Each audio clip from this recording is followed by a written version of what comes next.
so lonely. If you're leaving, baby, let me down slowly.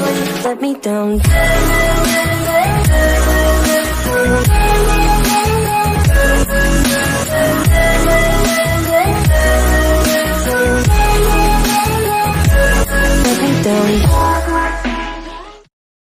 Klan telah memperhatikan bahwa situasinya menjadi aneh. Pembangkit tenaga listrik teratas dari kedua klan tampaknya bersaing untuk siapa yang dapat membunuh lebih cepat dan siapa yang dapat membunuh lebih banyak. Di mana-mana di medan perang, Tuan Semu Pesodolya Lord peringkat ke-8 klan manusia telah menghilang satu demi satu. Dalam hal efisiensi membunuh musuh sendirian tidak diragukan lagi bahwa orang-orang tinta bahkan lebih baik. Dipimpin oleh Pesodolya Lord, regu pembunuh yang dibentuk oleh lebih dari selusin Pesodolya Lord sangat kuat. Formasi yang dibentuk oleh peringkat ke-8 sangat sulit untuk dilawan.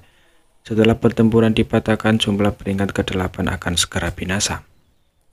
Dan bahkan jika kecepatan yang lebih cepat, dia hanya bisa menangani lebih banyak 3 Pesodolya Lord sekaligus. Hanya dalam secangkir teh jumlah Pesodolya Lord telah jatuh di klan tinta telah mencapai lebih dari 20. Darah yang ditutupi dengan tinta dan darah, dan niat membunuhnya yang mengerikan tetap ada di sisinya, seperti seorang pembunuh kembali dari api penyucian, sehingga para Pesodolya Lord di seluruh medan perang semuanya ketakutan. Dan umat manusia juga membayar harga yang sangat mahal, lebih dari 108 peringkat perubahan menjadi mayat dingin. Tidak sampai peringkat ke-9 satu demi satu menarik tangan mereka untuk bergabung dengan pengepungan dan penindasan klan tinta. Tim yang kuat situasinya berkurang. Yang tidak menyerang dan membunuh Pesodolya Lord itu tanpa tujuan. Targetnya adalah semua lawan dari peringkat ke-9. Dan bantuan kekuatan supernatural lurah angkasa, dia berkeliling medan perang dan bekerja sama dengan peringkat ke-9. Ras manusia lawan diselesaikan satu persatu. Ketika peringkat ke-9 berakhir muncul di udara, kekuatan tempur teratas dari ras manusia telah membentuk pengepungan terhadap tim kuat keluargamu ini. Sampai saat itu Mi Jinglun menarik nafas lega. Dalam kekosongan, Mi Jinglun, Qiang San, Aoyang Ali, dan Wei Zhou yang Qiao Wu Qing Si Da Zhuang Tang Tao adalah 8 dari 9 peringkat, dan peringkat ke-8 kota disegel. Dapat dikatakan bahwa ras manusia 9 peringkat saat ini, kecuali yang berjalan dan membunuh, buka Lao Tinghe dan bertarung sendiri dengan Moyu. Dan Yang Gue Wukuang yang menjauh dari Zhudian Great Forbidden berkumpul bersama. Ini adalah pondasi yang dikumpulkan oleh ras manusia selama ribuan tahun. Itu tidak terlalu kuat. Ini jauh lebih buruk daripada ketika ras manusia berada di puncaknya. Tetapi ini adalah tanda dan harapan untuk pembangkit ras manusia. Pertempuran sengit tidak tahu kapan harus berhenti. Ke-8 peringkat ke-9 mendesak Qi masing-masing untuk menutup kekosongan, memastikan bahwa dimanapun mereka menerobos, ras tinta tidak akan menghadapi pukulan seperti badai, tetapi mereka tidak melakukannya. Memilikinya juga terburu-buru untuk bergerak. Ras manusia yang kuat di sisi terang memiliki keunggulan mutlak. Tapi dalam tingkat perjuangan ini, kecerobohan apapun dapat menyebabkan konsekuensi buruk. Kedua belah pihak terus-menerus menguji satu sama lain mencari kekurangan. Apakah kamu tidak akan melarikan diri? Mi Jinglun melirik Monaye dengan sedikit aneh. Sebelum peringkat ke-9 umat manusia datang dan membentuk kecerendungan untuk mengepung, Timo ini memiliki kesempatan untuk melarikan diri. Tetapi Monaye jelas tidak berencana untuk melakukannya, tetapi biarkan peringkat ke-9 umat manusia dikelilingi oleh mereka, yang membuat Mi Jinglun merasa bingung. Kemana harus melarikan diri? Monaye tidak menjawab pertanyaan itu dan melirik Mi Jinglun, menunjukkan bahwa dia adalah pihak yang lebih lemah, tetapi sikapnya sangat keras. Mi Jinglun diam. Monaye berkata lagi, saya tidak tahu satu hal. Saya hanya ingin meminta Mi Jinglun untuk mengklarifikasi. Nafas yang di medan perang tiba-tiba muncul dan menghilang. Dengan setiap kemunculannya pasti ada jumlah raja Pesodolya Lord yang tidak beruntung. Tim kuat keluargamu telah ditahan, tetapi yang dapat melepaskan tangan dengan kakinya untuk membunuh dan membunuh. Tampaknya lebih baik untuk menunda sedikit waktu sehingga yang dapat melemahkan kekuatan keluargamu dengan lebih baik. Mi Jinglun memikirkannya. Dia berkata, masih ada hal yang tidak dapat kamu pahami di dunia ini. Ini tidak sepenuhnya menggoda. Sebagai komandan tertinggi dari dua ras, Mi Jinglun dan Monaye belum bertarung selama 1 atau 2 tahun. Kita dapat mengatakan bahwa kita tahu intinya. Terlepas dari posisi balapan, Mi Jinglun masih menjadi lawan Monaye sangat penting. Mulai tidak menjawab kata-katanya dan membayangkan keraguan di dalam hatinya. Bagaimana kamu mengetahuinya? Apa yang kamu temukan? Mi Jinglun berkata dengan santai, mengungkapkan keraguan di wajahnya. Tepat waktu. Monaye menatapnya tanpa bergerak dan berkata dengan acuh tak acuh, meskipun Mi kamu dapat menutupi dengan sangat baik, saudara lelaki Aoyang ini tampaknya tidak memiliki penyamaran yang baik seperti kamu. Jadi mengapa? Mi Jinglun harus bertanya dengan sadar. Selain itu Aoyang Li kesal dan berkata, ada apa dengan Lao Tozu? Hanya mengobrol dan tiba-tiba terlibat dengan apa yang dilakukan Lao Zu. Aoyang Li tidak senang. Monaye menoleh untuk menatapnya. Ketika saya menanyakan kalimat itu, ekspresi Anda sedikit berubah, yang menunjukkan bahwa Anda tahu apa yang saya tanyakan. Pada saat hidup dan mati, bisakah aku gugup? Aoyang Li meraung. Monaye tidak repot-repot memperhatikannya, masih menatap Mi Jinglun. Selama bertahun-tahun umat manusia telah mempertahankan frekuensi pelanggaran yang sama terhadap pengembalian. Tetapi kali ini jauh lebih awal dan saudara yang sebenarnya tidak melakukannya peduli padaku. Jelas dia tidak menyelamatkan 8 peringkat itu. Tetapi dia masih membantai Raja Pesodollarot. Jelas ada hanya perlu menghabiskan lebih dari 10 tahun untuk mencapai tujuan yang sama dengan biaya minimal. Tetapi Anda telah memilih cara ini, situasi ini. Sepertinya kamu tidak sabar untuk memenangkan permainan tanpa kembali. Di samping dialog yang banyak, Pesodollarot mendengarkan awal dan kabut. Mereka tidak tahu apa yang Monaye bicarakan. Satu-satunya hal yang mereka tahu adalah kali ini sedikit sengit. Pasti ada 2 dari mereka di sisi tinta. Seorang raja lebih dari selusin raja palsu. Tetapi ras manusia memiliki 9 peringkat ke-9. Dalam hal kekuatan, ras tinta benar-benar dirugikan. Mereka juga ingin tahu jawaban atas pertanyaan Mi Jinglun sekarang. Mengapa mereka tidak melarikan diri ketika mereka bisa melarikan diri?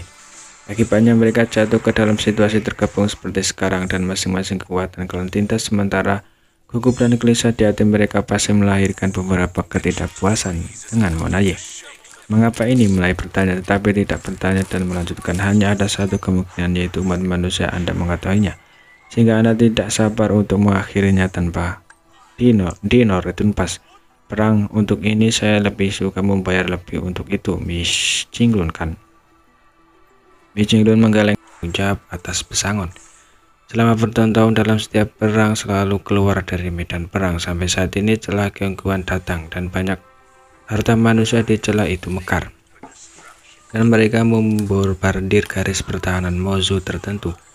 Serangan yang kejam dan terus-menerus kerap merobek garis pertahanan itu. Kesenjangan pasukan King yang di dekatnya sekarang mengambil keuntungan dan kekosongan. Gembar dalam fight yang membunuh. Orang-orang tinta yang kuat dengan cepat memperhatikan situasi di sini. Dan sekarang lebih dari selusin Pesodollarot bergegas pada saat yang sama. Ratusan tokoh di Chungyang Pass juga naik ke langit untuk menyambut para Pesodollarot itu. Ini adalah semua peringkat ke-8 dari umat manusia yang telah duduk di jalur Gunung Bureyang dan bertanggung jawab untuk menjaga pengoperasian jalur Bureyang. 8 terang ini sendiri pasti tidak akan dapat menghentikan begitu banyak Pesodollarot, tetapi di belakang mereka adalah Bureyang yang bisa sangat membantu. Masih mungkin untuk tidak berbagi hidup dan mati dengan Pesodollarot, tapi untuk menahan dan menunda. Kedua belah pihak dengan cepat saling berhadapan, dan cahaya teknik rahasia dan harta rahasia terus berkembang. Di sisi medan yang besar, di medan yang dipimpin oleh tentara pembakaran bulan, para prajurit dan prajurit dari 2 suku terus-menerus saling berhadapan. Namun di bawah pertahanan ketat orang-orang tinta selalu sulit untuk tentara pembakaran bulan untuk menembus terobosan dan tidak dapat membuka garis pertahanan orang-orang tinta. Tidak peduli seberapa sengit pertempuran itu tidak masuk akal. Hanya dengan merobek garis pertahanan yang ketat ini, umat manusia dapat memiliki ruang untuk bermain dan dapat mengemudi lurus ke depan dan membunuh lebih banyak klan tinta. Dalam konfrontasi sengit, ras tinta berulang kali memukul mundur ras manusia ofensif, dan kedua belah pihak menderita banyak korban. Pada saat tertentu, klan tinta di garis pertahanan tiba-tiba menemukan bahwa serangan secara terus lebih lemah. Ketika dia bingung, dia melihat bahwa pasukan Terran yang pada tiba-tiba berpisah dari sisi ke sisi.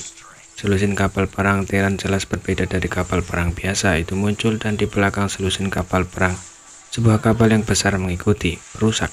Pembangkit tenaga listrik Erismo yang bertanggung jawab atas garis pertahanan ini mengakui sekilas bahwa kapal perang itu adalah penghancur tinta yang dibangun oleh umat manusia.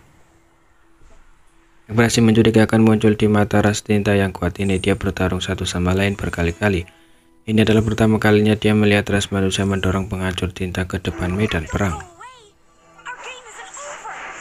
Masa lalu kapal perang khusus ini adalah berbaris di belakang medan perang prajurit ras manusia dalam formasi melindungi.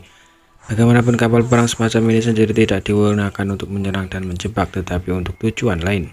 Pada niat tiran membawa perusak itu, pada saat berikutnya pembangkit tenaga listrik Kelantinta tampaknya telah memikirkan sesuatu dan kepanikan besar tiba-tiba muncul di wajahnya.